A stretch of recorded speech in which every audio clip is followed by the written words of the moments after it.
தொலைபேசி வாயிலாக இணைகிறார் விலங்கின ஆர்வலர் திரு காளிதாஸ் அவர்கள். வணக்கம் திரு காளிதாஸ். தற்போது கோவை பகுதியில் காட்டு யானை ஒன்று ஊருக்குள் புகுந்து 4 பேரை கொண்டிருக்கிறது. இப்ப காட்டு யானைகள் இந்த ஊருக்குள் வருவதற்கான காரணம் என்ன? பொதுவாக யானைகள் மனித குடியிருப்பு பகுதிக்கு வர விரும்புவதில்லை.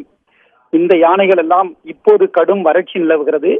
இன்னொன்று, அதனுடைய வலசை பாதைகள், காலங்காலமாக பாரம்பரியமான வலசை பாதைகள் பல இடங்களில் தடைபட்டு போயிருக்கின்றன.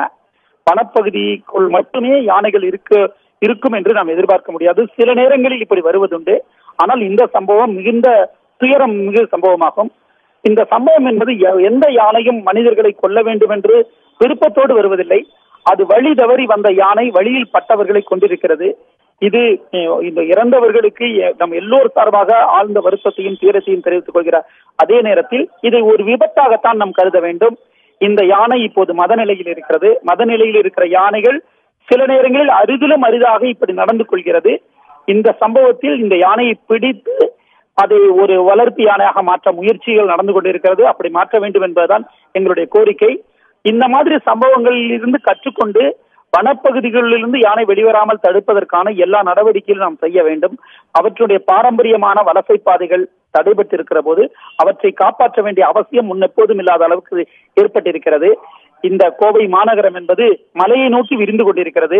இப்படி மலையை நோக்கி மாநகரம் விரிவதையும் தடுக்க வேண்டும். இந்த நகரம் யானைகள் வாழும் காட்டுப்பகுதியை நோக்கி விரிந்தால் யானைகள் வேறு வழி இல்லாமல் மனித குடியிருப்புகளுக்கு வர வேண்டிய அவலம் ஏற்படுகிறது. ஆகவே இத்தகைய துயர சம்பவங்களிலிருந்து கற்றுக்கொண்டு யானைகளுக்கும் மனிதர்களுக்கும் ஆபத்து ஏற்படாத வழிகளுக்கு உடனடியாக நாம் தீர்வு காண வேண்டும். அரசு இதற்கு முதன்மை விஷயமாக எடுத்துக்கொண்டு அதற்கான நடவடிக்கைகள் எடுக்க வேண்டும். திரு காளிதாஸ், சென்ற முறை இதே போல ஒரு காட்டு யானையை விரட்டுவதற்காக கும்கி யானை வரவழைக்கப்பட்டது. ஆனால் கடைசியாக அந்த காட்டு யானை இறந்துவிட்டது. தற்போது இந்த காட்டு யானையை விரட்டுவதற்காக என்னென்ன நடைமுறைகளா வனத்துறையினர் கடைபிடிப்பார்கள்? ஒரு யானையை பிடிக்க வேண்டும் என்றால் அதனை மயக்கம் செலுத்த வேண்டும். மயக்கம் செலுத்துவதற்காக முதலில் அந்த மயக்கம் செலுத்திய பிறகு கும்கி யானைகள் உதவியோடு தான் அதை ஒரு பகுதியிலிருந்து இன்னொரு இடத்துக்கு எடுத்து செல்ல முடியும். சென்ற முறை நடந்தது அந்த யானை மதுக்கரையில் பிடிபட்ட யானை அது கொண்டு போய் கரால் என்று சொல்லக்கூடிய அதுக்கு பாதுகாப்பான இடத்தில் போடப்படும் போது அந்த கராலில் அது மோதி மண்டை அடிபட்டு இறந்து போனது. இப்போது அத்தகைய சம்பவங்கள் நடக்காமல் முன்னெச்சரிக்கை நடவடிக்கை எடுக்கப்படும். கராலில் துணி எல்லாம் சுற்றப்படும். முதலில் இந்த யானை பிடிக்க வேண்டும் என்றால் அதற்கு மருத்துவ குழுவும் கும்கி யானைகளும் வரவழைக்க வேண்டும். அந்த வேலை நடந்து கொண்டிருக்கிறது. கும்கி யானை மருத்துவ குழு வந்து மயக்க ஊசி போட்ட பிறகு அதற்கான நடைமுறைப்படி அதை வாகனத்தில் ஏற்றி ஏதாவது ஒரு யானை முகாமுக்கு கொண்டு செல்லப்படும். அது ஆனைமலை யானை முகாம் அல்லது முதுமலை யானை முகாம் கொண்டு செல்லப்படும். இப்போது அதற்கான முயற்சிகள் தான் நடைபெற்றுக் கொண்டிருக்கிறது. சென்ற முறை நடந்தது என்பது அது ஒரு எதிர்பாராத சம்பவம். அதற்கு பிறகு பல யானைகள் பிடிக்கப்பட்டிருக்கிறது.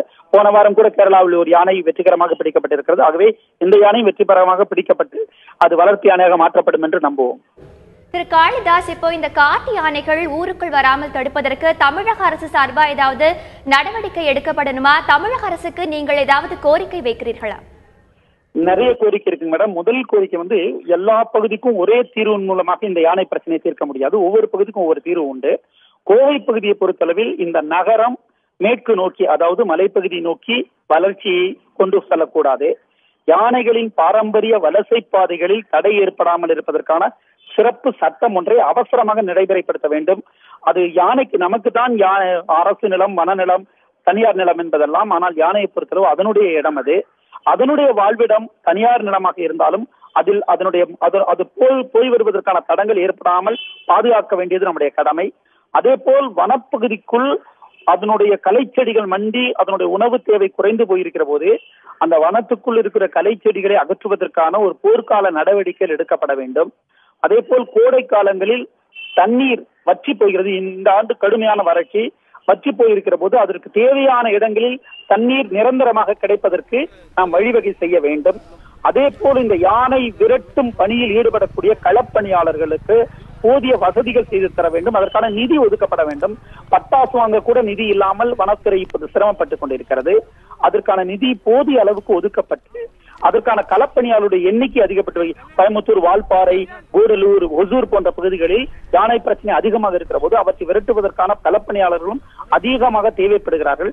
தேவையான அளவுக்கு களப்பணியாளர்கள் கொடுத்து அந்த பணிக்கு முன்னுரிமை கொடுக்கப்படுகிற போதுதான் யானைகள் ஊருக்குள் வருவது தடுக்கப்படும்.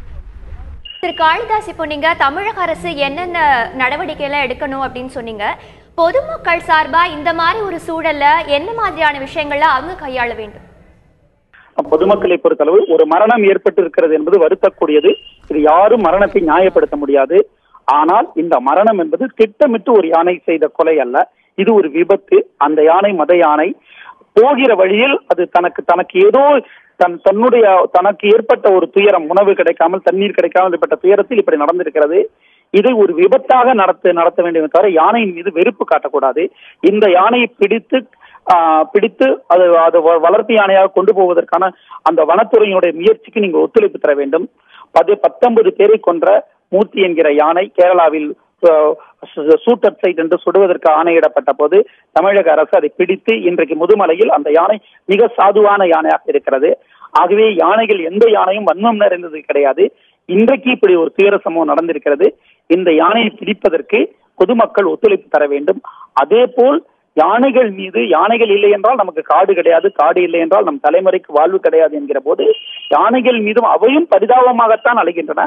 அவற்றின் மீதும் மக்கள் கரிசனம் காட்ட வேண்டும், அவற்றின் மீதும் அக்கறை செலுத்த வேண்டும்.